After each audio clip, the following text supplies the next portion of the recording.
처음에 이제 강의 의뢰받고 어떤 말을 해야 될지 되게 고민이 많았었는데 청년 농부에 대해서 말씀을 해달라고 해서 네, 제가 나왔는데요. 제가 청년 농부에 대해서 뭐라고 말씀을 드려야 될지 잘 감이 좀 안 오기도 하고 참 말하는 게 좀 주제 넘는 부분도 있지 않나 그런 생각이 많이 들기도 하는데 일단은 제가 준비해 온 내용들은 이제 크게 말해서는 현재 한국 농촌 사회가 어떻게 돼 있고 그리고 청년 농업인들이 어떤 식으로 들어와 있고 어떤 역할을 해야 되는지 그런 거에 대해서 말씀을 드리는 게 좀 좋지 않을까라는 생각을 하고 있습니다. 네. 먼저 저희 농원이랑 제가 농사 짓게 된 이유도 살짝 먼저 말씀드리는 게 좋을 것 같아요. 저는 제가 3대째 지금 저희 농원을 이어서 이제 운영을 하고 있는 거고 원래는 저희 할아버지신 김주자 원자 그래서 주원농원이라는 게 이제 할아버지 한자를 따서 지은 농원 이름인데요. 이제 58년도에 이제 배과수원으로 이제 개원을 한 거를 치면은 지금 60년이 좀 넘은 과수원이고 그 전에도 뭐 다른 소를 키우시고 뭐 사과나 복숭아 같은 걸 하셨는데 배과수원이 된 거는 이제 58년도부터라고 할 수 있습니다. 그리고 이제 저희 아버지가 또 할아버지 장남이어가지고 그 할아버지의 농장을 이어받으신 게 이제 그때 이제 유기농을 시작을 하셨어요.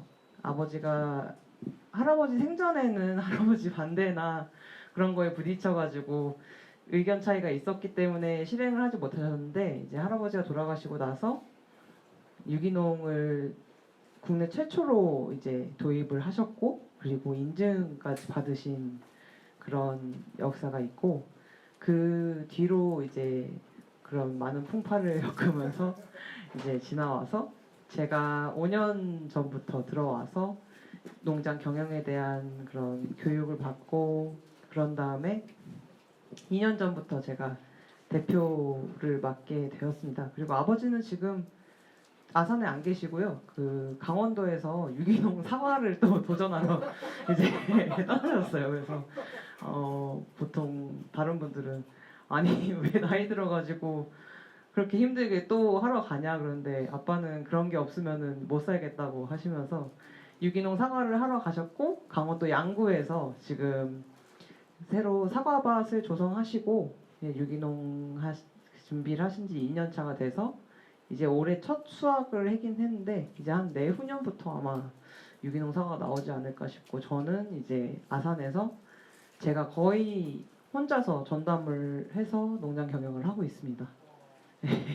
저희 농원은 어떻게 보면은 그렇게 한 농사만 짓는다고 하기에는 좀 그런 복잡한 면이 또 있어요. 그래서 가공도 저희가 직접 하고 있거든요. 왜냐면은 저희가 유기농을 하고 있기 때문에 유기농 산물은 유기 가공을 하는 그런 곳에서 가공을 해야 되는데 그 예전에 어머니께서 이제 유기 가공을 맡기고 싶은데 유기 가공 인증받은 공장도 없고 그래서 유기 가공 인증을 받았다고 하더라도 거기서 다른 재료를 섞을지 알 수 없는 거기 때문에 믿을 수 없다라고 생각을 하셔가지고 직접 가공을 조금씩 시작하셨다가 그게 좀 커져가지고 이제 그 유기 가공장을 인증을 받은 그 1톤짜리 규모의 그런 좀 큰 공장을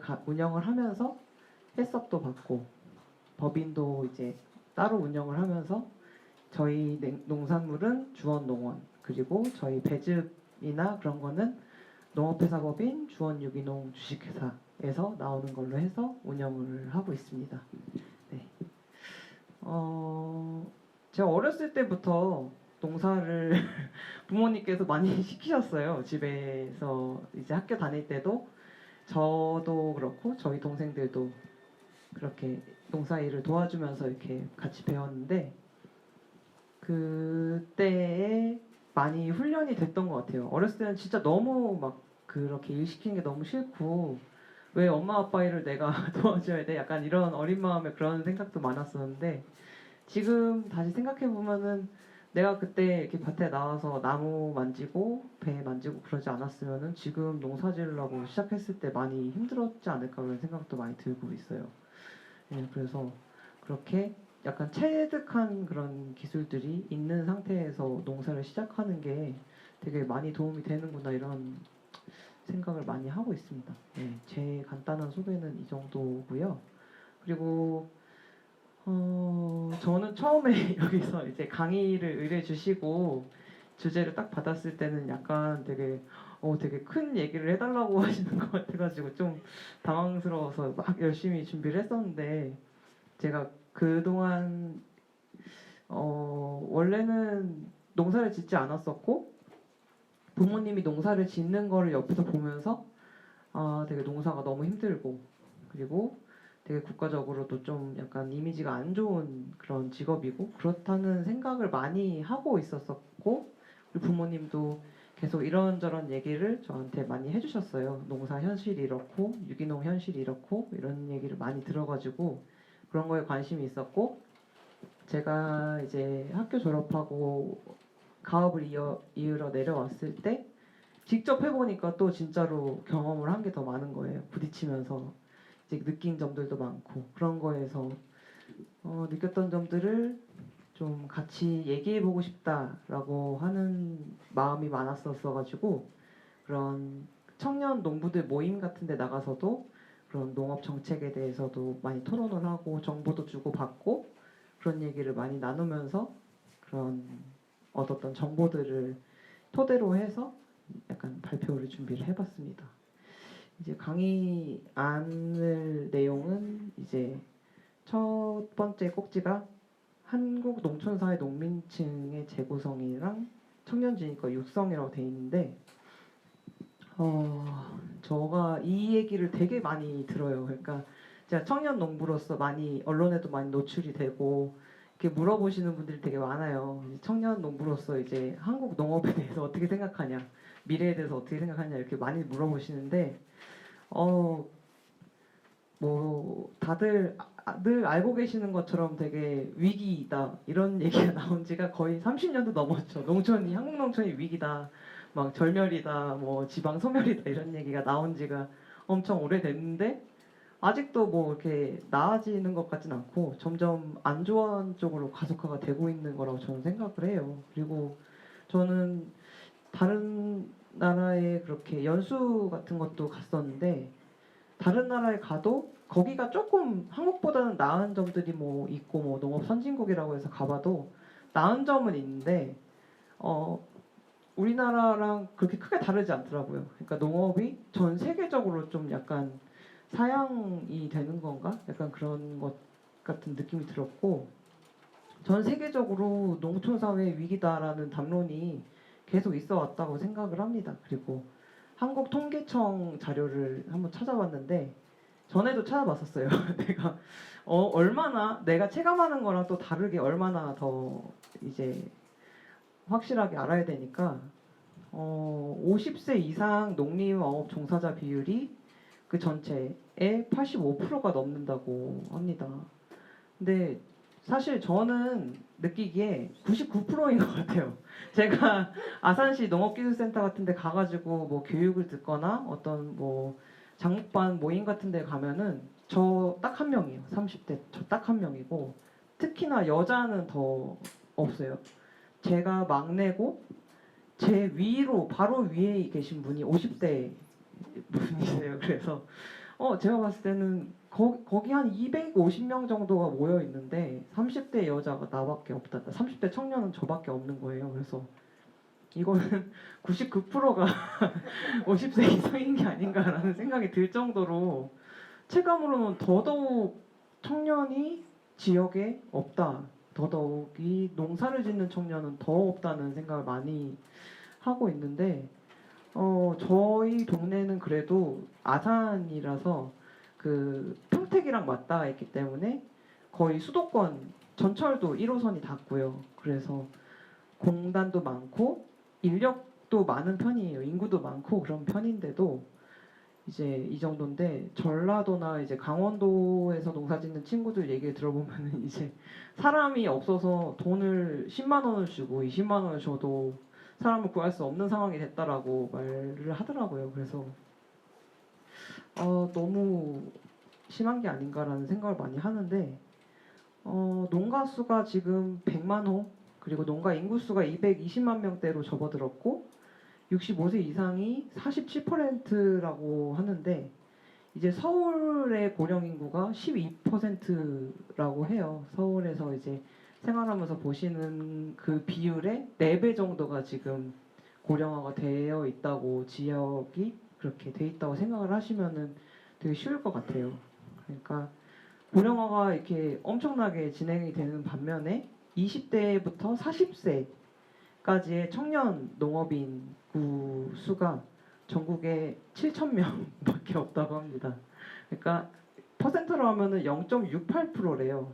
그러니까 1%가 안 되는 거죠.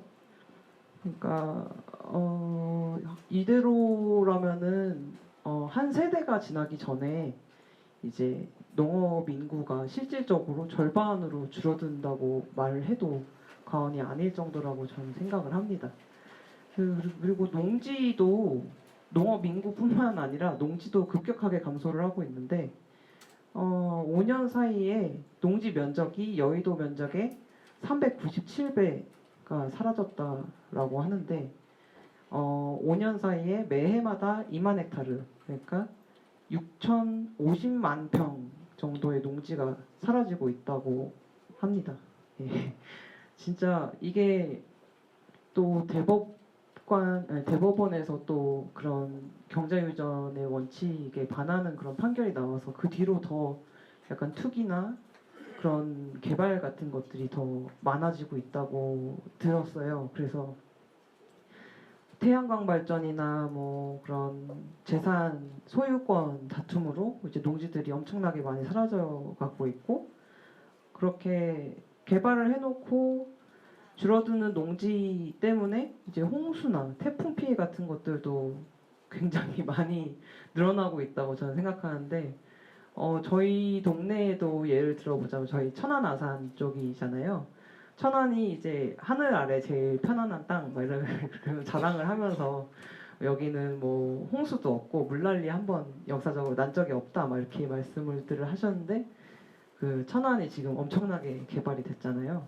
그래서 농지가 거의 다 사라졌고, 그 뒤로 이제 여름만 되면 천안 아산역이 물에 잠긴다는 뉴스가 계속 떠요. 한 3년 전부터. 그러니까 그 농지나 그런 산지들이 이렇게 물을 잡아주고 그런 것들을 방지해주는 역할을 하지 못하니까 바로 이제 재해 상태가 이제 범람하게 되는 그런 걸로 되는데, 농지가 이제 단순히 식량 생산하는 것뿐만이 아니라 그런 다른 재해 예방을 한다든지, 환경이나 경관을 저희 제공을 한다든지, 그런 것들의 가치가 사실 좀 돈으로 환산하기 어려울 정도라고 생각을 하는데, 그런 것들에 대해서도 좀 경각심을 가져야 되지 않을까라는 생각을 했고, 식량 안보 쪽 문제에 있어서도, 그러니까 저희 식량 자급률 같은 얘기도 많이 하잖아요. 여기에서 일하시는 분들이 그런 건 잘 알고 계실 텐데, 이제 자급률이 25%, 실질적인 자급률이 25% 정도라고 계산을 할 수 있다고 그러더라고요. 그러니까 한국이 쌀 자급률이 굉장히 높기 때문에 다른 작물들의 자급률이 낮음에도 불구하고 한 40 몇 퍼센트 정도로 되고 있지만, 우리가 실질적으로 먹고 있는 것들을 굉장히 많이 수입에 의존을 하고 있다라고 하는데, 이런 상황들을 종합을 해보면은 농업 인구는 점점 줄어들고 있고, 실질적으로 일을 할 수 있는 그런 인력도 줄고, 그리고 농사를 지을 수 있는 땅이 줄고 있고, 농업으로 먹고 사는 그런 역량이 이렇게 떨어지고 있는 상황에서 더 이상 그런 인구의 유입이 들어오지 않고 청년 농부들이 그 대를 이어가지 않는다면, 이제 한국은 되게 절망적인 상황에 놓이게 되는 게 아닌가 그런 생각이 드는 게 저는 농사를 짓고 나서부터 더 많이 느끼게 된 것 같아요. 농사를 짓기 전에는 그냥 부모님이 농사를 짓고 있어도 그런 거를 절감을 하질 못했었는데 체감을 하질 못했었는데 제가 농사를 짓고 나니까 제가 당장 둘러봤는데 주변에 사람이 없고 이 수많은 땅을 이제 이어받을 사람이 없다는 게 너무 걱정이 되는 거죠. 이대로 가다가는 진짜로 여기 옆집에 계신 아저씨 할아버지들 다 돌아가시거나 또 이사 나가시고 요즘은 또 농사 많이 그만두시고 가시더라고요. 이제 내놓으시고 그래도 뭐 임대도 나가지도 않고 그냥 노는 땅이 되는 건데 그렇게 되면은 아 진짜로 한국의 국민들이 먹을 수 있는 것들을 생산하는 게 없어졌을 때 지금이야 지금 뭐 중국이나 다른 나라에서 싸게 수입을 한다고 하지만 그 나라에서 한국의 상황을 보고 아, 이 나라는 더 이상 농사 지을 수 있는 나라가 아니다라고 했을 때 그 사람들이 그때도 식량을 싸게 팔까요? 그러면은 식량이야말로 진짜 우리의 삶을 자꾸 뒤흔드는 그런 중요한 요소인데 그런 것들을 지키지 않으면은 어떻게 그걸 버틸 수 있을까라는 생각을 많이 합니다. 기후 위기나 그런 뭐 환경 파괴 그리고 요즘 뭐 툰베리라는 친구가 이렇게 시위하고 그러는 것처럼 이제 전 세계적으로 환경에 대해서 신경을 써야 되는데 그런 재난 상황에서 세계 질서라는 게 지금까지는 막 산업의 힘, 막 그런 자본의 힘, 무력, 뭐 전쟁할 수 있는 능력 이런 거에 이제 세계 질서가 있었다면은 지금부터는 이제 그런 산업화나 그런 무한한 성장에 대한 그런 것보다는 그런 친환경이라든지 자립할 수 있는 능력 그러니까 이게 되게 복잡한 세계적인 정세가 복잡해져도 그 나라가 홀로 설 수 있고 자기 국민들을 먹여 살릴 수 있는지가 되게 중요한 요소로 다시 재평가받고 있는 시대라고 저는 생각을 합니다. 그래서 저희 그 청년 농부들이 이 역할을 주도적으로 해나갈 수 있는 그런 주인공이 아닐까라는 생각을 많이 해요. 그리고 이 일은 힘들고 되게 어렵지만 어쨌든 누군가는 해야지 사람들이 먹고 살 수 있는 문제를 해결할 수 있으니까 되게 중요한 일이라고 생각을 하고 그런 것들을 굳건하게 다지려면은 나라에서도 열심히 지원을 해줘야 된다고 생각을 하고 그리고 청년들이 그 농업에 대해서 우리 먹거리나 식량 안보나 그런 환경에 대해서 다시 생각을 해봐야 되는 시기가 아닐까 그런 생각을 많이 합니다. 이거에 대해서 얘기를 그냥 이 정도까지 하고요. 6차 산업에 대해서나 뭐 청년 농업인 지원 사업 같은 것들에 대해서 또 말씀을 드리자면은 제가 사실은 청년 창업농 지원 사업에 그 뭐라고 해야 되지? 자문처럼 제가 참여를 한 적이 있었어요. 농정원에서 이제 그런 것들에 대해서 사업이 어떤지, 어떤 청년들이 뭘 원하는지 그런 거에 대해서 얘기하는 자리가 있었을 때 제가 그때 거기 참여를 하기도 했고 그 뒤로 2년이 돼가지고 그 청창농 의무교육, 청년 창업농 의무교육의 그 교육 과정을 개발하는 데도 제가 들어가서 참여를 했었고 그래서 그 사업에 대해서 어느 정도 잘 알고 있다고 생각을 하는데 그런 사업에 대해서도 그렇고 6차 산업이나 그런 것들에 대해서도 말씀을 조금 드리자면은 먼저 제가 먼저 하고 싶은 말을 요약해서 말씀을 드리자면은 사업이나 지원에 너무 의존하면 안 된다라는 생각을 진짜 많이 해요.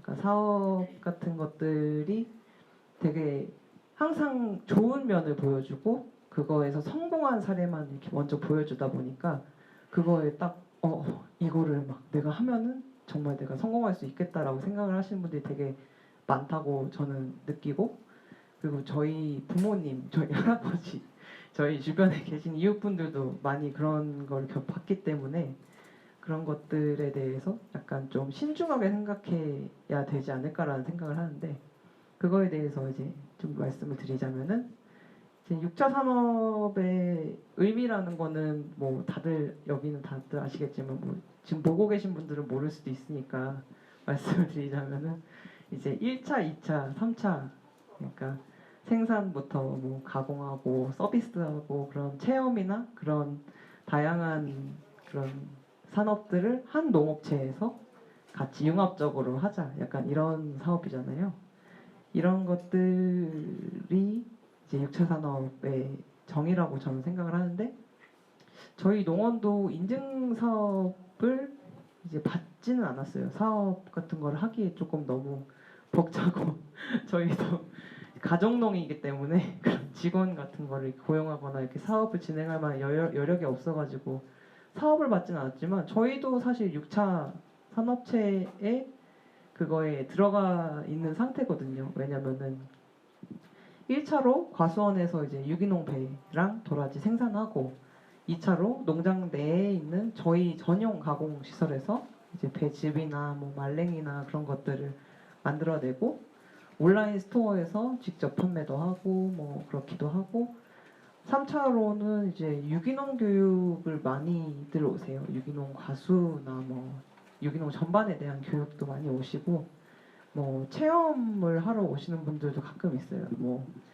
저희가 체험을 이렇게 완전히 막 다 열어놓는 건 아닌데, 가끔 이제 꽃이 피어서 그 수분을 하러 오시거나 뭐 수확을 하러 오시거나 그런 손님들도 많이 계시고, 저희가 따로 홍보를 하지도 않는데도 어디서 연락을 주시고 오셔가지고 그런 농업을 배우고 있는 학생들이나 뭐 셰프 모임 그런 데서 오셔서 저희 농원에서 어떻게 생산이 되고 유기농이라는 게 어떤 의미고 저희가 어떻게 일을 하고 있는지 그런 것들을 보고 가시고 많이 배우고 가신다고 인연이 되기도 하고, 그런 식으로 하기 때문에 저희도 6차 산업체다라고 말할 수가 있는데, 다들 이게 보시면은 오시면 손님들이 다 그래요. 아, 여기 너무 좋고 다 준비돼 있고 얼마나 막 돈도 잘 벌겠네요, 막 이런 식으로 말씀을 많이 하세요. 되게 얼핏 보면 되게 좋아 보이는데, 이렇게 되기까지는 진짜 저희 할아버지께서 개원하신 뒤부터 60년이라는 세월이 흘러오면서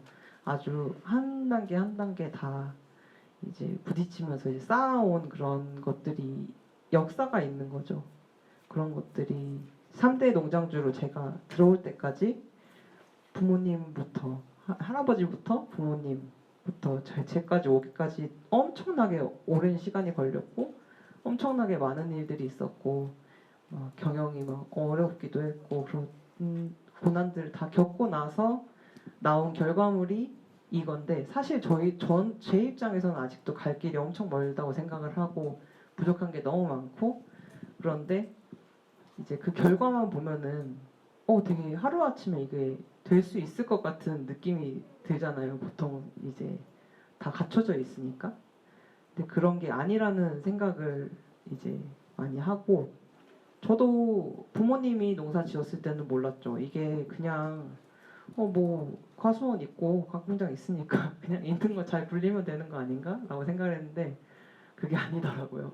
관리 유지하는데도 엄청나게 많은 비용이랑 노력과 에너지가 들어가고, 그런 것들이 막 경영 상태가 안 좋아지면은 더 나를 옥죄기도 하고, 그런 것들이 있었던 걸 제가 몰랐던 거죠.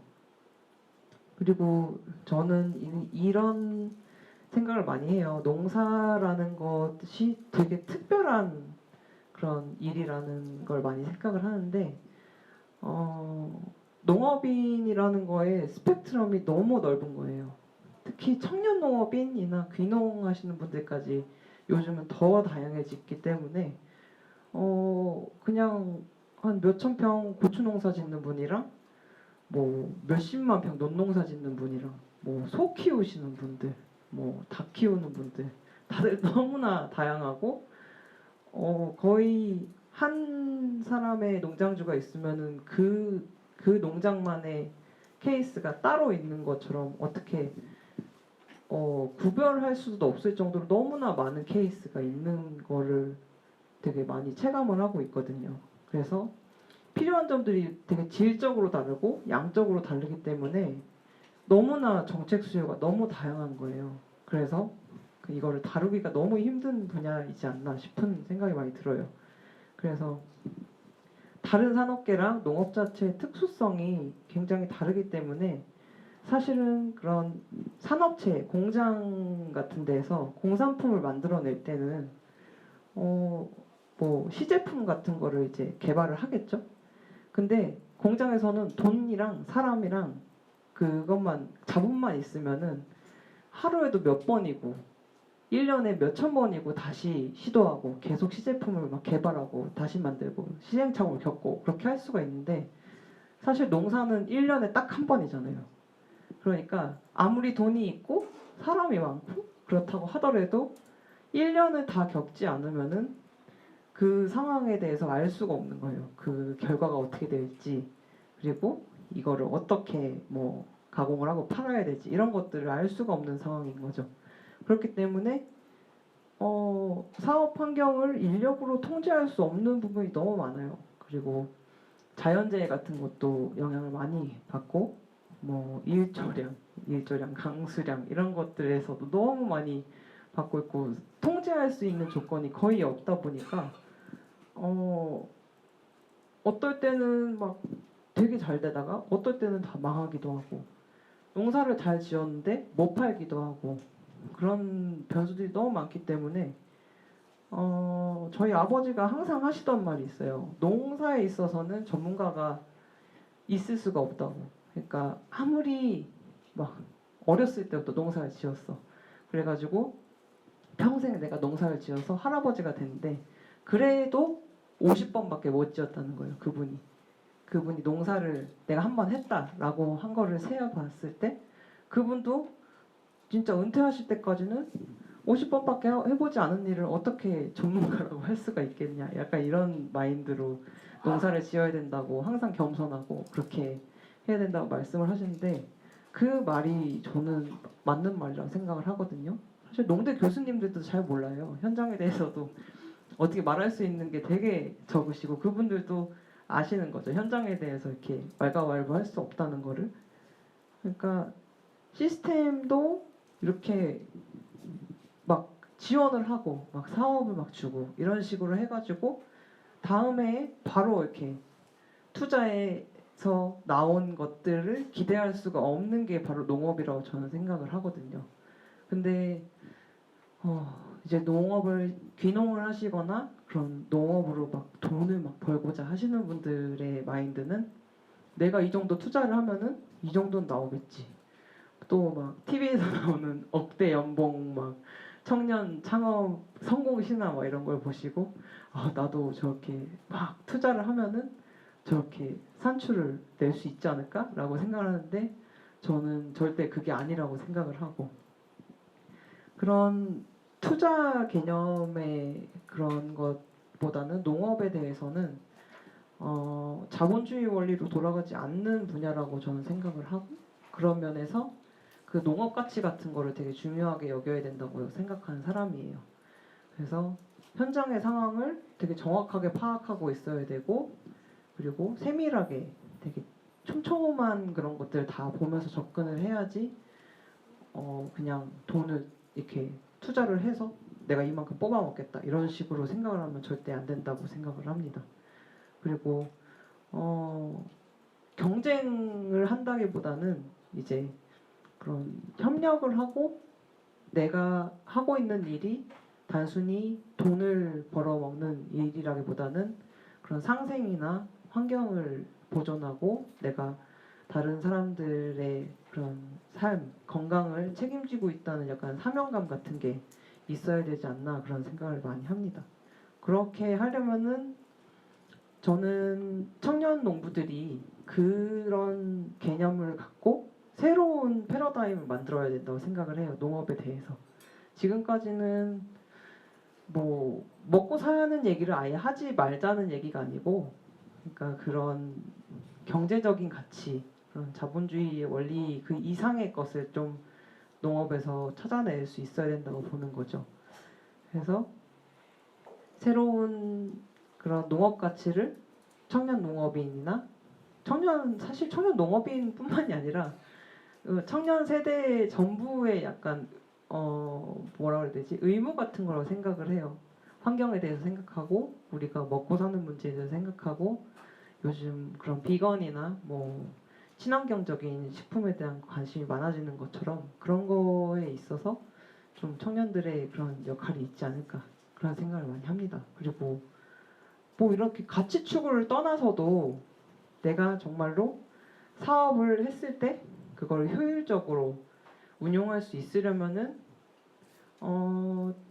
무조건 정책을 위한 정책을 하지 않고 사업을 위해서 사업을 따오기 위한 사업을 하지 않고 먼저 이제 내 농장에 맞는 그런 계획이나 그런 장기적인 그런 뭐라고 해야 되지?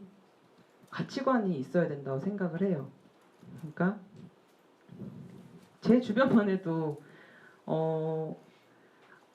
농업 쪽에 되게 많잖아요. 무슨 융자 사업, 뭐 지원 사업, 뭐 농기계 구매해주고 막 시설 지어주고 이런 사업들이 되게 많은데 그게 필요 없는데도 그거 안 받으면 약간 손해인 것 같은 느낌의 그런 걸 많이 받으시는 분들이 많이 계세요. 저희 할아버지도 막 그러셨고 그런 것 때문에 필요 없는 부채를 안고 가게 되는 거죠. 그러면은 내 농장 운영에도 그런 뭐랄까 주체성이 없어지고 사업에 이리저리 막 끌려다니시는 거예요. 그러다가 이제 농사를 포기하시는 분들도 계시고 빚만 막 잔뜩 생기고 귀농하시는 분들도 그런 자금 같은 거 지원 같은 걸 믿었다가 나중에 뭐 빚이 감당할 수 없게 막 불어나거나 막 그런 식으로 막 포기하시는 분들도 많고 그렇다고 저는 생각을 하거든요.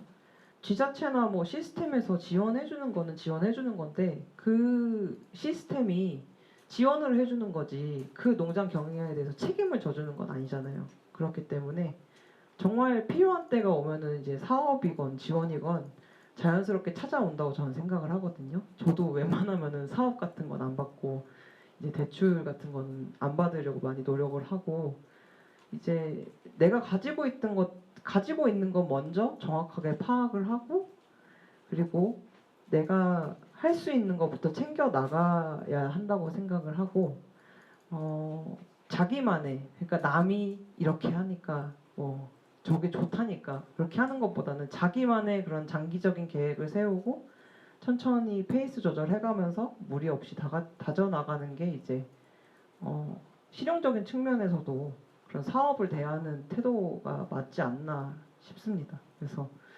저희 아버지도 맨날 야 너 젊다고 대출도 막 해주고 막 이 돈도 주고 저 돈도 준다던데 왜 그런 거 안 받냐 뭐라고 하는데 사실 저는 그 대출도 절이긴 하지만 어쨌든 대출이잖아요. 그거를 제가 농사를 정말로 안정적으로 짓고 내가 3년, 5년 정도 해봐서 아 내가 어느 정도의 돈이 들어가고 어느 정도의 돈이 나오고 내가 생각하는 가치에 맞게 내 농사를 지을 때 어느 정도 경제적인 그런 결과가 나왔을 때 그 사업을 받아야 된다고 생각을 해가지고 아직까지는 그런 사업에 아예 일절 관심을 갖지 않고 농사에 지금 전념을 하고 있거든요. 근데 저는 이게 맞다고 생각을 하고 이거를 뛰어넘은 친구들이 너무 많이 넘어지는 걸 봤기 때문에 이런 것들을 조금 약간 팁이라면 드릴 수 있는 말씀이 아닐까 싶습니다. 네, 좀 주제 넘을 수도 있겠지만 뭐 어떤 분들은 좀 다르게 생각하시는 분들도 있더라고요. 뭐 아니 젊을 때 받아야지 뭐 그거 안 받으면 손해고 이게 지금 남아 도는 눈이고 뭐 눈먼 돈인데 왜 안 받냐 이런 말씀하시는 분들 되게 많거든요. 근데 저는 그게 그 농장주 입장에서도 개인적인 손실이기도 하고 그게 곧 국가적인 손실이기도 하다고 생각을 해가지고 저는 좀 신중한 게 나은 편이라고 생각을 합니다. 그래서 지금 강의 듣고 계신 분들이 약간 귀농이나 그런 농촌 농업에 관심이 있는 분들이라고 해서 말씀을 이렇게 드리는데 아마 공감하시는 분들 많을 거라고 생각을 하고 있어요. 네. 그리고 진짜 이 부분이 조금 약간 나쁘끄러운데 청년 귀농 선배의 성공 노하우를 말해야 된다라고 해서 성공 노하우라고 한다면은 제가 드릴 말씀이 없는 거예요. 저는 딱히 선배일까? 제가 선배일까라는 생각이 먼저 들고요. 귀농 준비하시는 분들 중에 저보다 뭐 농사 경력 많은 분들 계실 거고 뭐 다른 쪽에서도 더 경험이 많으신 분들도 있을 텐데 제가 선배라고 할 수 있을까라고 생각도 들고 성공 노하우라고 하기엔 제가 성공했다?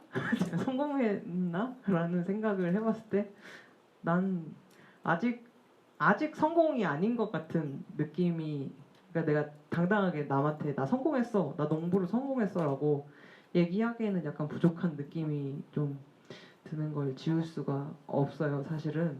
그래서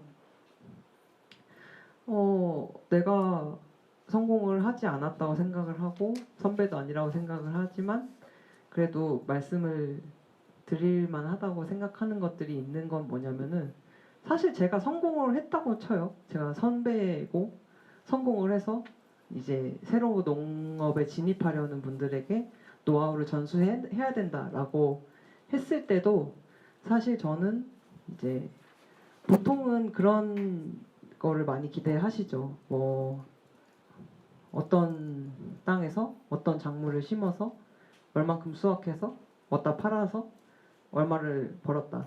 이거를 이제 성공 노하우로서 듣기를 원하시고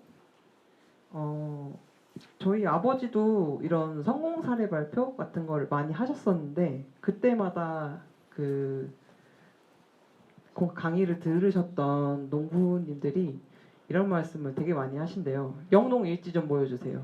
영농 일지를 보여달라고 자기들도 따라하게. 근데 그거는 정말 안 맞는 말이거든요. 저희 농원만의 고유한 그런 조건이 있고 저희 농원의 지형이나 그런 거에 따라서 날씨에 따라서 그리고 우리 밭에 사는 벌레들, 새들 뭐 그런 것들 다 따져가지고 토양의 그런 비옥도를 따져가지고 저희는 일을 하고 1년을 이렇게 돌아가는 건데 이거를 어디 충남 아산의 영농일지를 어디 뭐 거제도에 있는 밭에다가 그 영농일지대로 실행을 한다 하면은 어떻게 될까요? 망하겠죠. 그 농사는 망하는 거고 어떤 농부가 어떻게 엄청나게 성공을 하건 그 농부의 방법을 이제 똑같이 따라한다고 해서 잘 되리라는 보장도 없고 실패할 확률만 높아진다고 생각을 하는 편이에요. 사실 어떤 분야나 다 비슷한 면이 있다고 생각하는데 아까 말씀드린 것처럼 농업은 더더욱 사업장마다 이제 특수성이 너무 강하고 환경의 영향을 많이 받기 때문에 그런 얼마 들어갔고 투입이 얼마고 연매출이 얼마인지에 대해서 말씀을 드리는 게 성과에 대해서 말씀을 드리는 게 듣는 분들한테 별로 쓸모가 없다고 생각을 합니다. 뭐 단적으로 얘기해서 저도 어디 그 청년 농업인이라고 교육을 많이 받으려고 돌아다니다 보면은 교육받는 과정마다 하나씩 꼭 들어있어요. 청년 농부 선배의 그런 성공 신화 이야기, 사례 발표 이런 게 있는데 들을 때마다 그래서 어떡하라는 거지? 그리고 다들 끝나고 나면은 그 수강생들이 다 이래요. 막 커피 마시면서 진짜 난 때려쳐야 되나 싶다. 약간 이런 상대적 박탈감이 너무 강하게 오기 때문에 저 사람은 저 조건에서 되게 잘 돼 있는 상황에서 그렇게 했으니까 성공한 거겠지. 약간 이런 생각이 들면서 오히려 더 기가 빨리는 그런 안 좋은 상태가 되기도 하는데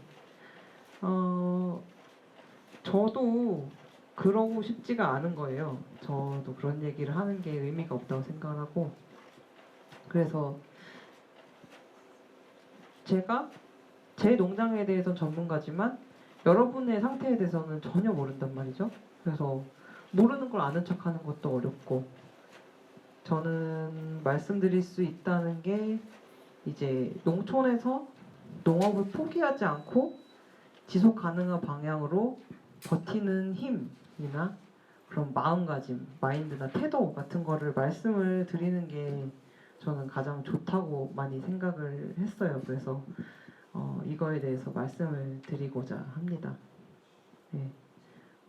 위에 제가 앞서서 말씀드렸던 막 기후 위기, 뭐 식량 안보의 막 위기, 농촌의 위기 같은 그런 안 좋은 상황들을 이제 타개를 하는 거가 청년 농부이고 귀농자이고 해야 된다고 말씀을 드렸는데, 이걸 하려면 일단은 농사가 잘 되건 못 되건 버텨야 되는 게 먼저라고 생각을 해요. 그 농촌이라는 그 바운더리 안에서 내가 살고 거기서 뭔가를 시도하고 좀 실패를 해도 다시 힘을 모아서 다시 시작할 수 있어야 되는 그런 버티는 힘에 대해서 말씀을 드려야 된다고 생각을 하는데, 사실 버티기만 잘해도 성공했다라고 할 수 있는 날이 오지 않을까 싶어요. 성공 노하우.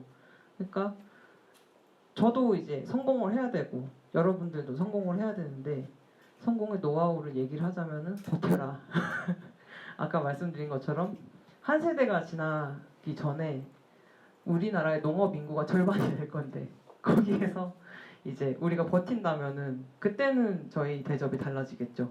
농업의 대접이 달라질 거고, 사실 그런 경제적으로나 그런 사회의 이미지로서나 지금은 되게 밑바닥이잖아요. 소득도 밑바닥이고, 지금 농협 내 슬로건이 뭔지 아세요?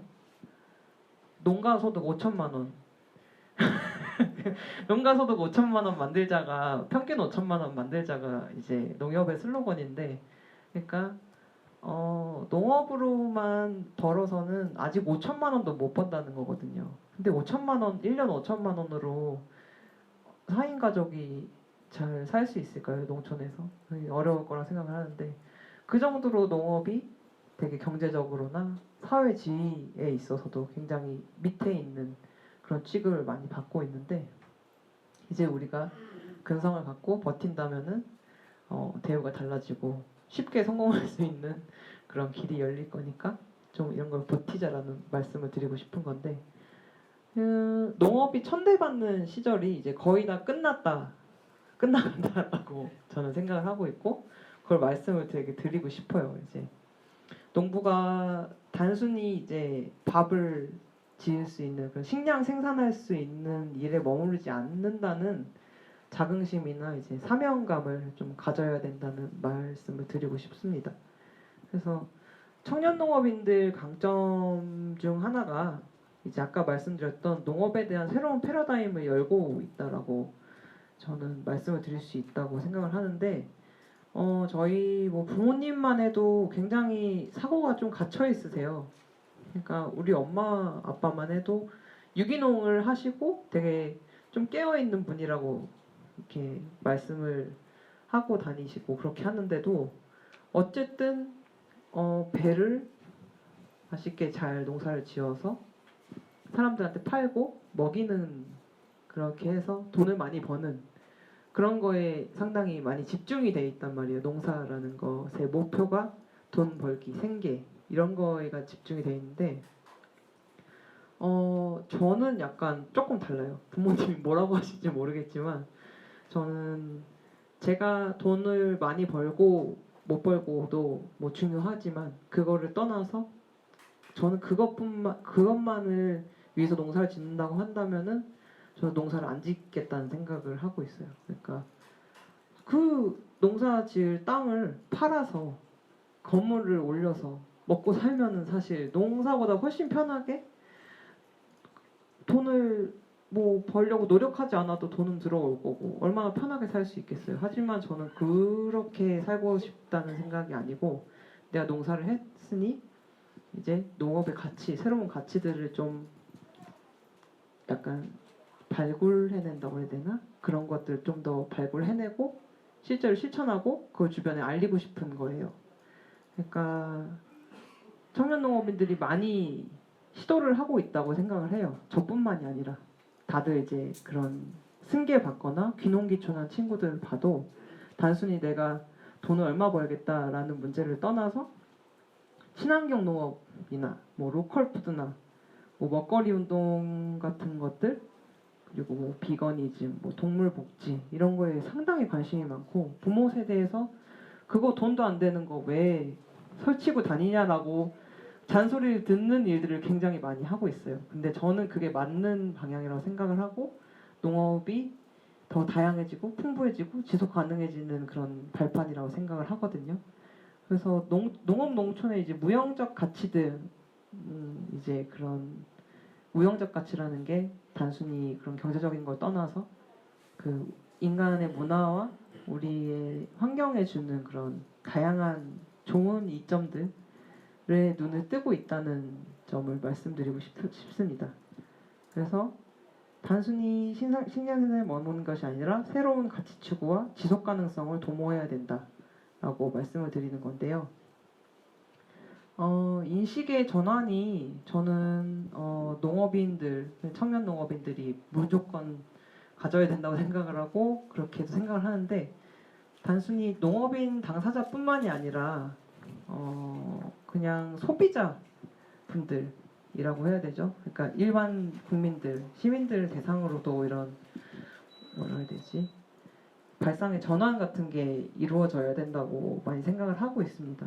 그래서 전국적인 농업 교육이라든지 그런 것들이 체계적으로 변하고, 국민적인 캠페인 같은 걸 통해서 농업이 단순히 그냥 먹고 사는 문제가 아니라 우리나라의 그런 존폐가 달린 문제고, 전 세계의 환경이 달린 문제고, 인류의 생존이 달린 문제라는 거를 이제 많이 교육을 받고, 그런 것들을 더 넓게 퍼뜨렸으면 좋겠다는 생각을 많이 하고 있어요. 아무리 농업인들이 인식이 변하고 농사를 이제 다양한 방식으로 짓는다고 해도, 그런 국민적인 변화가 다시 같이 이루어지지 않는다면은 사실 농부들이 내가 농사지어서 내가 먹으려고 농사 짓는 건 아니잖아요. 그거를 팔고 그거를 알리고 그거를 전파하기 위해서 농사를 짓는 건데, 소비자의 인식이 바뀌지 않으면은 농업인들의 인식이 암만 바뀐다고 해도 소용이 없을 거라고 저는 생각을 하는 편입니다. 그래서 이런 인식 변화를 같이 이제 이루어 나갈 때 농업인들이 먼저 변한다면은 제일 좋은 방향으로 변하지 않을까, 그런 생각을 많이 하고요. 기성 농업교육 커리큘럼을 살펴보면은 정말 많이 느꼈어요. 제가 농업 교육을 받으면서 계속 같은 강의를 듣게 되는 거예요. 특히 요즘 제일 많이 청년 농업인들이 듣는 강의는 뭐냐면 SNS 마케팅. 이거를 진짜 뭐 어딜 가든지 뭐 마케팅 강의를 계속 하더라고요. 근데 사실 마케팅 강의가 정말 저한테 제일 의미 없게 많이 느껴지는 강의 중 하나였거든요. 그러니까 너무 많아요. 사실 마케팅에 대해서 배우려면은 뭐 대학원이나 그런 데서도 많이 가르치고 있고, 뭐 인터넷에서도 마케팅 강의 같은 거 너무 많고, 뭐 농업 기술에 대해서도 막 계속 가르쳐주고, 같은 거를 계속 강의를 듣는데 디자인, 뭐 마케팅 이런 것들이 계속 중복되고, 어떤 장사 잘 되게 하는 교육 위주로 거의 다 커리큘럼이 짜져 있는 거예요. 그래서 너무 그게 좀 답답하게 느껴졌어요. 농사 잘 지어서 잘 팔아서 소득 높이는 방법만을 가르치는 것 같다라고 생각을 많이 했었고, 물론은 이 교육이 기본이 돼야죠. 자기가 농사를 어떻게 잘 지어야 되고 어떻게 잘 팔아야 되고 이게 기본이긴 한데, 너무 그것밖에 없다는 얘기였어요. 그래서 물론 이 교육이 없이는 농업 발전이 어렵겠지만은 그보다는 먼저 이제 농업인으로서 사회에서 가져야 될 역할이나 그런 시민으로서 일원으로서 가져야 될 그런 기본 소양 같은 교육을 많이 했으면 좋겠다는 생각이 많이 들더라고요. 그래서 기본 인문교양 교육 같은 거는 이미 도시에서는 굉장히 열풍을 일으키고 있고 어느 곳에 가도 다 인문교양, 교양교육 뭐 그런 취미생활에 대한 그런 것들도 많이 교육을 하고 있고 그렇게 하는데 지역에서는 그런 거를 거의 많이 보지 못했고 제가 서울에 살 때만큼 그거에 대해서 갈증을 해소할 수 있을 그런 기회가 많이 적다고 많이 느꼈어요. 그래서 이런 전반적인 소양이 지역에서 이렇게 높아지지 않는다면은 아무리 농촌이 부유해지고 경제적으로 생산성이 엄청 높아지고 경제적으로 성공을 한다고 하더라도 지속 가능성이 보장되지 않는다고 저는 생각을 합니다. 이제 결국에는 이제 지역도 지금 많이 소멸되어 가는 그런 사양길에 있긴 하지만 다시 어쨌든 재생을 시켜야 될 거 아니에요. 그렇게 하려면은 사회를 이루고 공동체를 이뤄서 사람들이 조화롭게 생활을 해야 되는데 이런 것들을 이제 다시 하려면은 지금 지체되어 있는 농촌의 그런 문화적인 기반 같은 것들을 좀 올릴 수 있는 그런 교육이나 그런 운동 같은 것들이 좀 주체적으로 좀 일어났으면 좋겠다는 생각을 많이 합니다. 그래서 농촌에 관심이 있으신 분들이 되게 많으신데 요즘은 또 농촌에 관심 있으신 분들은 되게 인문학적인 소양이 되게 높으신 분들이시더라고요. 그 귀농 같은 거 꿈꾸시고 그런 귀촌, 귀농 같은 거를 생각하시는 분들 보면은 다들 교양 수준도 되게 높으시고 어떤 돈을 벌러 가는 것뿐만이 아니라 내 라이프 스타일이나 어떤 추구하는 가치를 찾아서 가시는 분들이 되게 많은데 그런 분들이 더 많이 관심을 갖고 직접 들어오셔가지고 농촌에서 그런 것들을 더 전파하는 역할을 해주셨으면 좋겠다는 생각을 많이 하고 있어요. 저도 아마 제가 아직은 지금 농사 짓는데 정신이 없고 초보고 그래서 정신이 없어서 그걸 하지는 못하고 있는데 지금도 계속 꾸준히 제가 들어오고 나서 계속 친구들을 저희 농장에 초대를 하고 있거든요.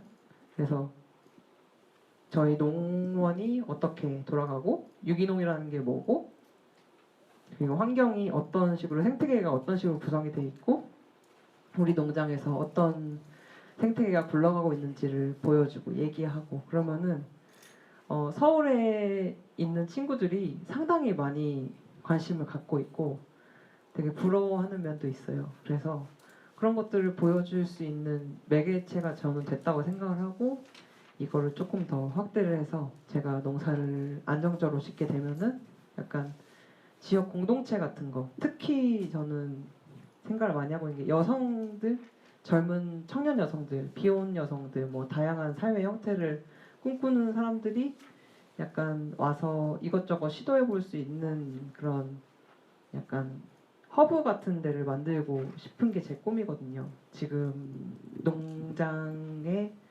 그 가공장 위에다가 또 뭐 한 층을 더 올려가지고 돈을 많이 번다면 이렇게 해가지고 거기도 막 이렇게 센터 같은 것도 만들고 그러다 보면은 이 친구 와서 이런 일 하고 저 친구 와서 저런 일 하고 꼭 농사를 짓지 않더라도 그렇게 하면은 어떤 문화적인 그런 인프라가 생길 거라고 저는 생각을 해요. 그 사람 한 명 한 명이 모여서 그래서 그런 것들을 꿈꾸고 그런 것들을 추구하는 분들이 농업에 많이 뛰어드셨으면 좋겠고 농촌에 많이 뛰어드셨으면 좋겠다는 그런 생각을 합니다.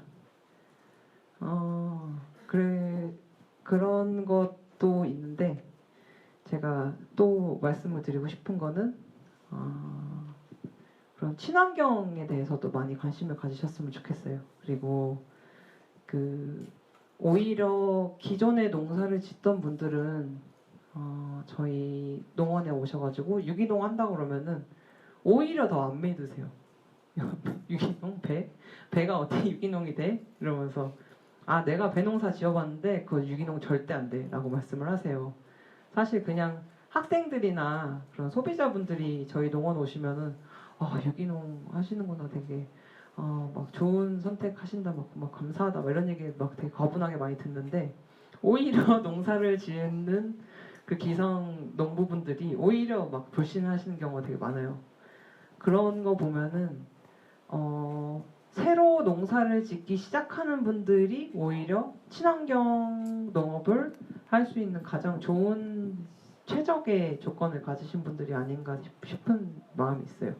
그러니까 아직 그런 편견이나 고정관념에 얽매이지 않은 상태에서 새로 시작하시는 분들이니까 오히려 더 유연하게 받아들이고 다른 많은 시도들을 해볼 수 있다는 게 되게 장점이라고 생각을 하거든요.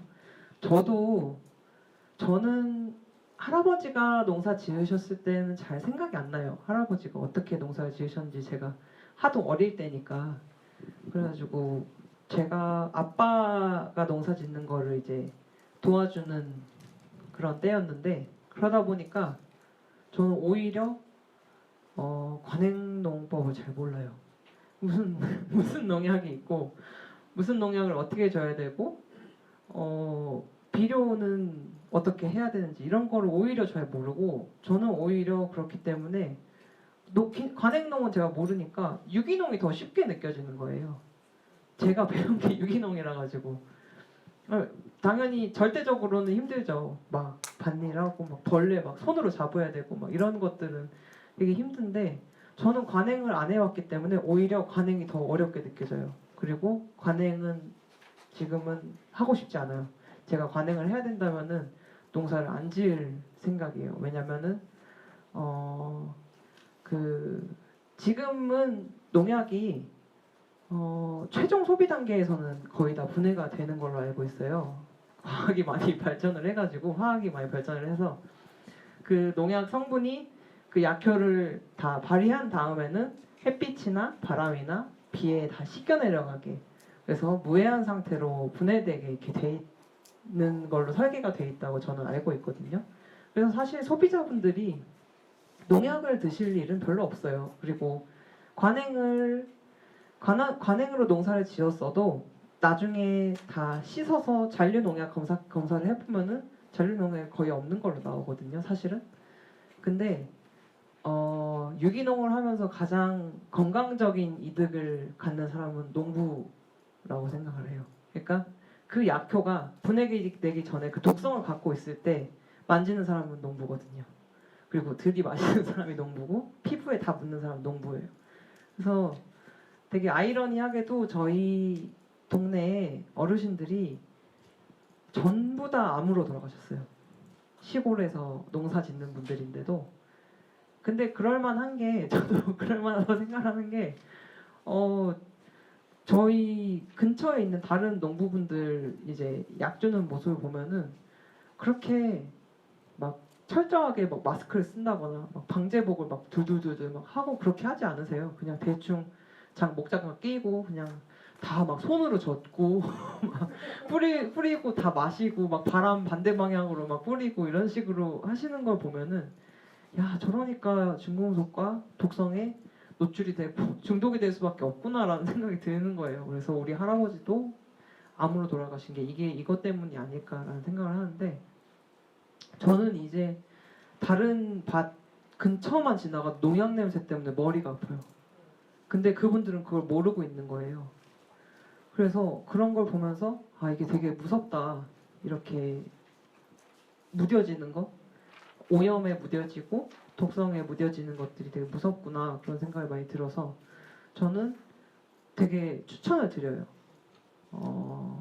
유기농 하면 뭐 망한다 이런 얘기 많이 듣지만 시작하는 분들은 어쨌든 제로에서 시작하는 거니까 유기농 해보실 만하다라는 말씀을 드립니다. 근데 오히려 이제 농사 먼저 지었던 분들이 되게 싫어하실 거예요. 동네 분들도 유기농 한다 그러면은 막 미쳤다 그러고 싫어해요. 되게 막 패기치는 것처럼 대하고 그러는데 전혀 아니니까 한번 시도해 보셨으면 좋겠고, 이게 단순히 농약을 주고 말고 뭐 건강한 농산물 생산하고 말고가 아니라 생태계를 보존시키고 토양의 오염을 막고 다시 지속 가능한 그런 농업을 하는 게 친환경이라고 생각을 하는데, 이 친환경의 의미가 퇴색되지 않게 농업인들이 좀 실천을 했으면 좋겠어요. 그런 면이 좀 아쉬운 면이 많아요.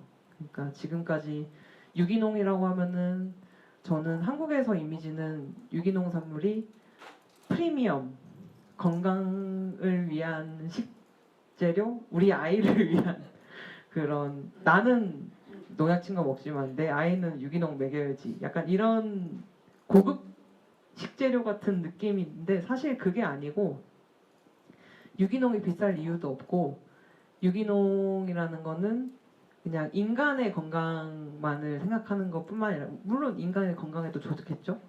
하지만 그게 아니라 진짜로 친환경인 거예요. 친환경 농법에 유기농이 들어가 있는 거잖아요. 그러니까 환경을 위한 거죠.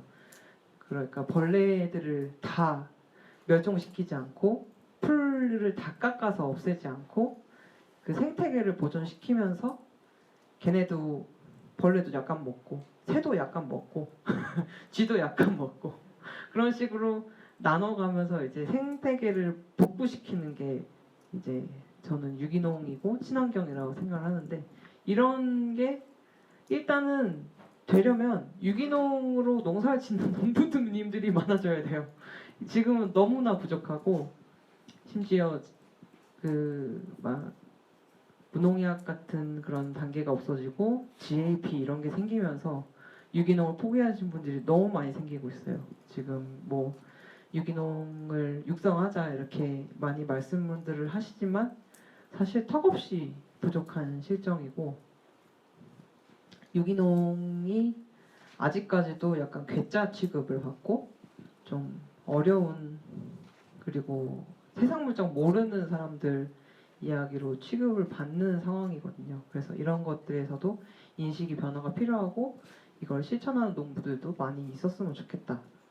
근데 이 생각은 아까 말씀드린 것처럼 그냥 내가 농사지어서 돈 벌겠다라는 생각만 한다면은 유기농은 되게 안 좋은 선택이에요. 되게 판로도 없고 그리고 농사 짓는 것도 너무 힘들고 그렇기 때문에 약간 좀 패러다임을 바꾼 젊은 청년들이 도전해 보려면은 어떤 사명감이나 책임감을 갖고 새로운 패러다임을 갖고 농업을 대해야 된다. 약간 이런 말씀을 드리는 거예요.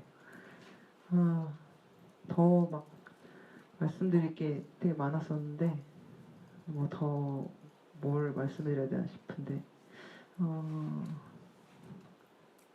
그리고 이것도 말씀드리고 싶었던 게 또 있다. 귀농이나 귀촌하시는 분들 중에 이런 분들이 가끔 계신 것 같았거든요. 그러니까 도시에서 회사에서 일하면서 사람한테 너무 치여서 막 저 사람이랑 너무 안 맞아서 나 진짜 사회생활하기 너무 힘들어. 조직생활하기 너무 힘들어. 나 귀농할래. 약간 이런 생각을 하시는 분들이 되게 많은 것 같아요. 제 주변에 봤어도 그렇게 내려오시는 분들도 계시고 실제로. 근데 제가 실제로 겪어봤을 때 농사만큼 네트워킹을 필요로 하는 직업이 없는 것 같아요. 사실 직장에 다니면은 내가 속한 조직에 있는 분들만 만나면 돼요. 여기 뭐 상사분들 뭐 아니면은 부하나 동료 이렇게 만나면 되는데 농사는 일단 가족들이랑 네트워킹이 돼야 되고 그리고 물론 이제 그 지역의 선후배라고 하는 여기 회사 조직 같은 그런 데에서도 적응을 해야 되고 사회성을 발휘를 해야 되고 농협도 가야 돼요. 농협 직원이랑도 얼굴 터야 돼요. 막 통성명도 해야 되고 센터도 가야 돼요. 센터 가가지고 센터 공무원님들이랑 다 막 얘기해야 돼요. 제가 어디 동네로 왔고요. 뭐 신왕리에서 뭐 하기로 했고요. 뭐 어떻게 해야 될까요? 무슨 사업이 있나요? 뭐 이런 거 다 물어보러 다녀야 되고 뭐 센터 여기까지가 필수고요.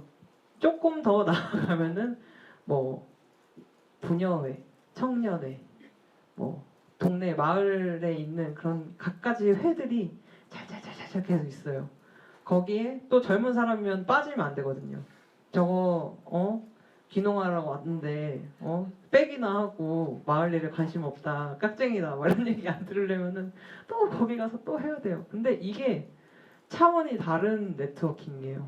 그러니까 회사에서는 선이라는 게 있잖아요. 어쨌든 아무리 상사고 부하여도 지켜야 되는 룰이 있고 거기 가이드라인이 있고 그거를 넘을 때는 문제가 생기는 건데 농촌에서 농사를 지으면서 그런 맺는 관계에는 선이 없습니다. 그냥 막 넘어요. 특히 약자인 저 같은 이제 청년 농부나 뭐 여성이고 청년이고 이제 다시 내려온 상태에서는 아주 뭐라 해야 되지? 독수리 떼처럼 날아 들어오세요. 모든 공격이 전방위에서 사적인 것부터 시작해서 제 사업에 대해서도 얘기를 많이 하시고 심지어 시스템에서 일을 처리할 때도 문제가 되는 경우가 많아요. 제가 젊고 여자라는 이유로. 일단은 사적인 거 말씀 뭐 더 자세히 드려야 될까 싶을 정도로 다들 예상하실 수 있는 건데 뭐 결혼은 했어. 뭐 아버지는 잘 계시고 뭐 이런 것부터 시작해가지고 네가 후지냐 뭐 시작해갖고 저는 모르는 분들인데 그분들은 저를 다 아세요. 누구지? 그래서 엄마한테 인상착의를 전화로 해가지고 어떤 할머니가 막 나보고 인사하고 뭐 잘 지내냐는데 누구셔? 그렇게 하면은 그 할머니는 누구고 그러는데 저는 모르는 분들이거든요. 그러면서 뭐 살이 쪘냐는 둥, 뭐 살이 빠졌냐는 둥, 뭐 농사를 여자 혼자 어떻게 짓냐는 둥 그러면서 빨리 결혼하라고 결혼을 해서 남편을 머슴을 데리고 와야지 뭐 이런 얘기 계속 하시고 너무 피로하고 제가 아까 말씀드린 것처럼 센터에 교육받으러 가면 저만 이제 30대 여자라고 그랬잖아요. 그래서 제가 센터에 교육받으러 문을 열고 딱 들어가면은 할아버지 다 쳐다보세요. 그런 다음에 제가 좀 신기하겠죠? 강사도 아닌데 직원도 아닌데 못 보던 얼굴인데 여기 와서 앉네? 강의 수강생 자리에 앉네? 이러면서 막 이렇게 쳐다보시죠. 누구요? 이러면서. 근데 그 중에 또 저는 모르지만 저를 아시는 분이 얘 경석이 딸이야 막 이러면서 막 얘기를 시작하세요. 그러면은 이제 그 옆에서 그래 이러면서 그 할아버지들이 저한테 커피를 타와라 과자 좀 갖고 와라 이런 얘기를 하시고 저는 거기서 또 절망하고 그런 것도 있고요. 이거는 사실 사적인 거고 그냥 웃어 넘기면 되고 흘려보내면 되는 거라고 그러면 안 되지만 그냥 그럴 수밖에 없잖아요. 그래서 그렇게 넘길 수 있다고 하는데 좀 더 힘든 거는 뭐냐면은 제가 그 아버지 명의로 된 땅을 저한테 이제 증여를 해야지 제가 농업 경영체 등록을 할 수 있는 상황이어가지고 증여를 먼저 받게 됐는데 그 과정에서 그 세무를 처리하시는 분께서 제가 그 관련 떼야 되는 준비해야 되는 서류들을 다 갖고 갔어요. 그 법에 나와 있는 그것들 뭐 무슨 뭐 등기부 뭐 어쩌고 다 해가지고 준비해서 갔는데 그분이 그러시는 거예요. 근데 혹시 몰라서 그런데 농협조합원 증명서 같은 거나 아니면 이장님한테 농사를 짓는다는 그런 증명서 같은 걸 더 받아오라는 거예요. 그래가지고 왜 이거는 준비 사항이 아닌데 왜 필요하냐 그러니까 그분이 뭐라 그랬냐면 정확하게 이렇게 말씀했어요. 후주 씨가 지금 30대이고 여자분이라 가지고 사람들이 그러니까 이거를 서류를 처리할 때 의심을 받을 수 있다. 농사를 진짜로 짓는 거에 대한 의심을 받을 수 있기 때문에 진짜로 농사를 짓는다는 증명을 더 추가로 해야 된다는 거예요. 그거를 딱 듣는 순간 와 진짜 이거는 내가 어떻게 감당할 수가 없겠다 싶더라고요. 그러니까 여성이 지방에서 주체적으로 농사를 짓는다는 게 약간 아직까지도 받아들여지지 않는 상황인 거죠. 시스템에서조차. 도시에서는 사실 상상도 할 수 없는 일이잖아요. 어떤 사람이 여자라고 해가지고 뭐가 더 같은 그런 조건을 처리를 하는데 법적인 문제를 처리를 하는데 막 더 필요하고 막 이렇다는 게 상당히 부당한 일이고 되게 뭐 이건 말도 안 되는 상황이다라고 이렇게 반박할 수 있는 그런 문제인데 시골에서는 너무 당연하게 그런 남자가 대표가 돼 있고 남자가 농사를 짓지 않으면은 그거에 대해서 의심하는 그런 면이 있다는 게 상당히 좀 절망스럽고 그런 면에 있어서 사실 일이 힘든 거는 제 일이니까 열심히 하고 뭐 사람을 더 불러서 더 일을 시키거나 뭐 할 수 있는 문제인데 이런 면에 있어서 굉장히 많이 절망스러워요. 인식의 문제, 그런 문화적인 지체 현상이라든지 거기에 시스템까지 아직 그렇게 머물러 있다는 거 그런 것들이 되게 많이 안타깝고 귀농하시는 분들이 거기에 농촌에 들어가서 평등한 공동체의 일원이 되는 것 자체가 장벽이 되는 아직 좀 그런 문제가 있다고 실제로 있다고 말씀을 드릴 수밖에 없고 이게 없다고 말하면은 또 제가 거짓말을 하게 되는 거잖아요. 그렇기 때문에 저는 이런 면에 있어서 어떤 농사를 지으면 약간 유유자적하게 자연인처럼 살 수 있겠지라는 생각을 갖기보다는 조금 더 내가 이 지역에서 들어갔을 때 예상되는 그런 문제점들이나 그럼 부딪혀야 됐을 때 이걸 어떻게 해결할지 아니면은 내가 이런 정신적인 고통을 겪었을 때 누구한테 얘기할 만한 사람이 있을지 그런 거에 대해서 많이 생각을 하고 준비를 하고 가시는 거를 추천을 드려요. 저는 제가 개인적으로 만나 뵙는 대학생 때 제가 은사님이라고 할 수 있는 분한테 계속 상담을 받고 힘들 때마다 이렇게 가서 약간 응원을 받기도 하고 충고를 받기도 하면서 버텼거든요. 근데 그분이 아니었으면 저는 2년 차에 서울로 도망을 가서 다시 원래 하던 걸 하지 않았을까 생각이 들 정도인데 지역에 내려온다고 해서 내가 혼자서 이렇게 농사를 지을 수 있는 게 아니라는 거를 예상을 하시고 그거에 대한 대비를 하시고 마음가짐을 가지시는 게 뭔가 팁이라면 팁, 노하우라면은 드릴 수 있는 말씀이 아닐까 싶어요. 그래서 약간 사회성도 도시에서의 사회성이랑 조금 달라요, 결이. 지역에서 가져야 되는 사회성이라는 게 약간 인내심도 좀 있어야 되고 그거에 대해서 이해하는 면도 있어야 되고 그리고 좀 단호하게 말할 땐 또 말하고 그런 준비가 돼 있어야 된다고 저는 생각을 많이 하는 편입니다.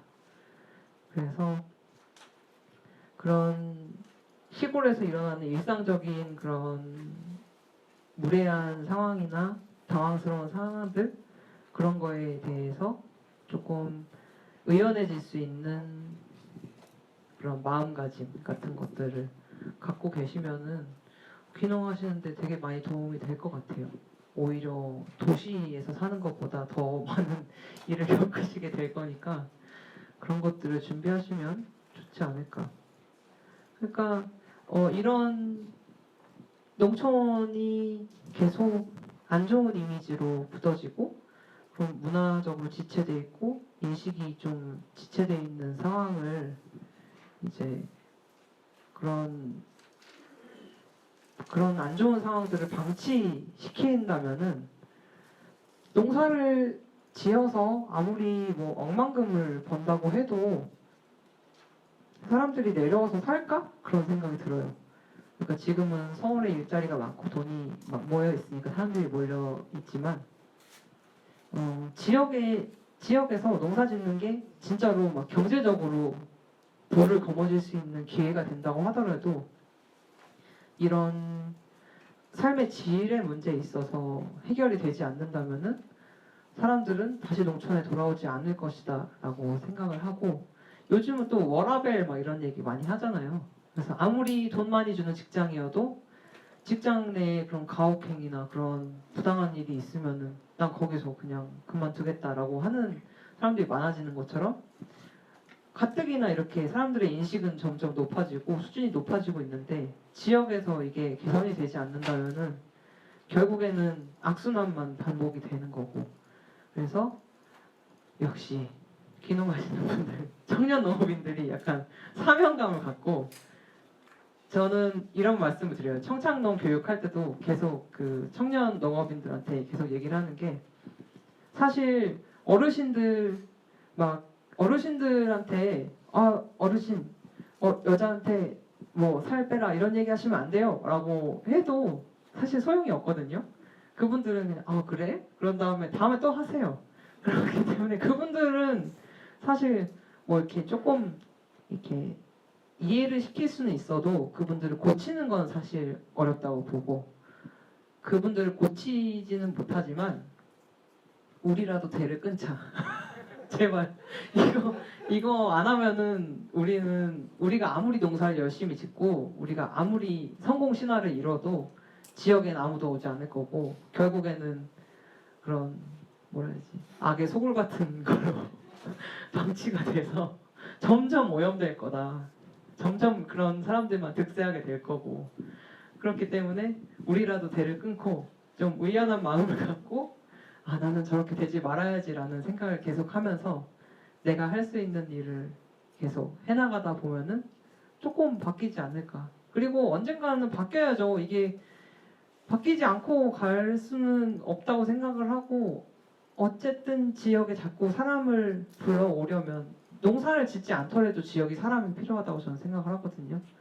지금 지역에 자체에 사람이 없기 때문에 안 좋은 상황이 계속 반복이 되고 그렇기 때문에 지역에 사람이 살만한 데가 되려면은 그런 인권에 대한 감수성이라든지 그런 기초적인 교양이나 소양을 갖고 사람을 정중하게 대하는 법도 배우고 좀 막 농사 짓는다고 해서 막 흙 묻은 장화 신고 막 수염 막 더부룩하게 막 벅벅 긁으면서 막 다닐 필요는 없잖아요. 좀 깔끔하게 좀 사회적으로도 소셜할 수 있는 그런 기본적인 그런 걸 갖추고 많이 도시에 있는 친구들도 많이 초대를 하고 그럴 수 있는 재밌는 거리들도 내 터전에 만들고 그렇게 해서 불러와서 그런 얘기 이런 얘기 저런 얘기하고 참 서울에 있는 친구들이 참 많이 무지해요. 그 지역이 어떤지 막 그런 얘기 하잖아요. 그 강원도는 버스비 감자로 낸다더라 뭐 이런 얘기 막 하면서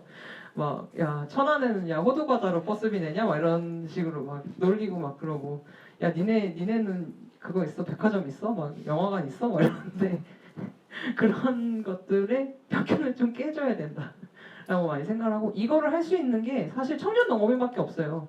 그 어르신들 아가씨 서울 아가씨 어디서 왔어 막 뭐 몇 살이야 결혼했어 이런 데에 서울에 있는 친구들이 갈 수가 없거든요. 시골이 좋아도 아무리 좋아도 거기 가면은 일단은 도망가고 싶으니까. 근데 저 같은 사람이 농장을 운영을 하면 그 친구가 와서 좀 편안하게 지내면서 시골에 이렇게 좋은 점이 있구나. 뭐 도시랑 다른 점이 이렇게 있네. 이게 더 좋은 점도 있기도 하고 이런 점은 아직도 좀 그러네. 약간 이런 현장감 같은 걸 갖게 되면은 도시 사람으로서도 시골을 보는 이미지도 달라지고 마냥 뉴스에서 보는 시골 이미지는 정말 안 좋거든요. 막 뭐 이주민 노동자들 막 폭행하고 뭐 섬마을 뭐 선생님 막 그런 사건 같은 거 막 보면은 시골 너무 무섭고 막 괴물 같고 시골 할아버지들 다 너무 무식하고 막 이런 그런 막연한 공포? 무지에서 오는 공포가 있을 수 있는데 그게 사실은 아니고 시골도 사람 사는 곳이고 그 어르신들도 몰라서 그러는 것 면도 많다고 생각을 해요. 그래서 말씀드리면은 진짜로 막 진짜로 사과하시는 분들도 계시고 막 고집 안 부리시는 분들도 계시고 근데 저 같은 사람이 시골에 더 많아진다면은 그런 상황들이 조금씩 더 줄어들겠죠 어쨌든 그러면은 도시에 있는 친구들도 시골에 관심 있는 친구들도 올 수 있고 그러다 보면은 이제 점점 정상화가 되겠죠. 정상화가 되고 어떻게 보면은 더 도시보다 더 다양한 그런 문화도 만들 수 있고 지금 사실 서울에는 이주 노동자들이 별로 없잖아요. 잘 안 보이잖아요. 그런 주변을 봤을 때 뭐 지하철 탔을 때도 외국인 잘 없고 그런데 저희 동네는 한국 식당보다 외국인 식당이 더 많아요. 저희 마트에는 태국인 코너, 러시아인 코너, 중국인 코너, 베트남인 코너 쫙 있어요.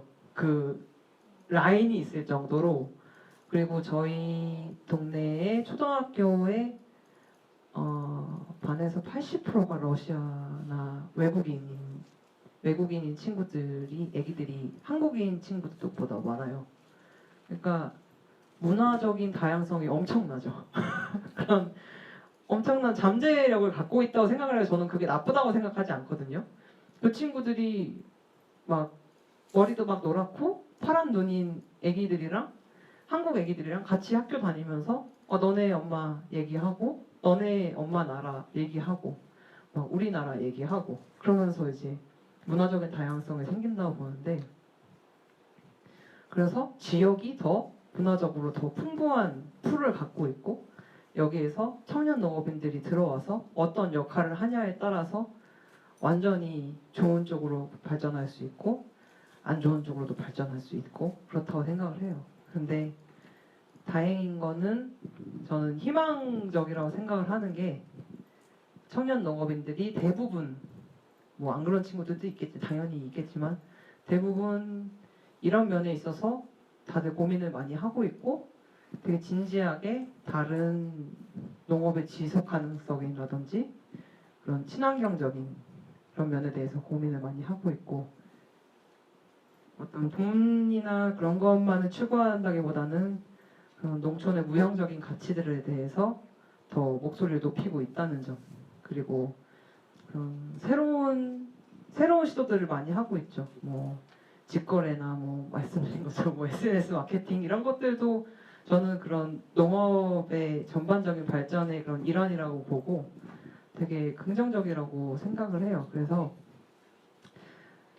처음에 말씀드린 것처럼 제가 맨날 듣는 말 아이고 우리 청년농부, 어이구 우리 대단한 청년농부, 우리 한국의 농업 미래에 대해서 어떻게 생각하세요? 라고 하면은 참 처음에는 이렇게 낯빛을 어둡게 하면서 정말 힘들고 이제 가망이 없어 보이고 골든타임이 지난 것 같고 지금 절묘 상태예요 라고 말씀을 드리면서 시작을 하지만 결국엔 그래도 희망이 있다. 희망이 있고 그 8,000명의 청년 농업인들이 아직 지역에 남아 있고 그 신에게는 뭐 아직 12척의 배가 있습니다라고 하는 것처럼 그 소수지만 그 친구들이 포기하지 않고 지역을 지키면서 계속 다른 방향으로 발전을 해 나간다면은 이런 가치를 추구하는 것들에 대해서도 국가나 그런 기관이나 이런 공무원분들, 뭐 농협분들, 뭐 아까 말씀드린 것처럼 농업에 관련된 많은 분들이 계시잖아요. 농사 짓지 않는 분들도 그런 분들도 이런 청년 농업인들의 그런 패러다임과 새로운 패러다임과 무형적인 가치에 대해서 공감을 해주시고 막 뭐 이렇게 돈 많이 버는 몇몇출 몇억의 뭐 청년 농부 신화 이런 것만 주목하는 게 아니라 이 청년들이 지역에서 얼마나 다양한 활동을 하고 있고 뭐 이렇게 돈 버는 것뿐만이 아니라 지역을 더 건전하고 이렇게 좋은 방향으로 개선시키기 위해서 뭘 하고 있는지를 잘 봐주셨으면 좋겠다는 생각이 많이 들어요.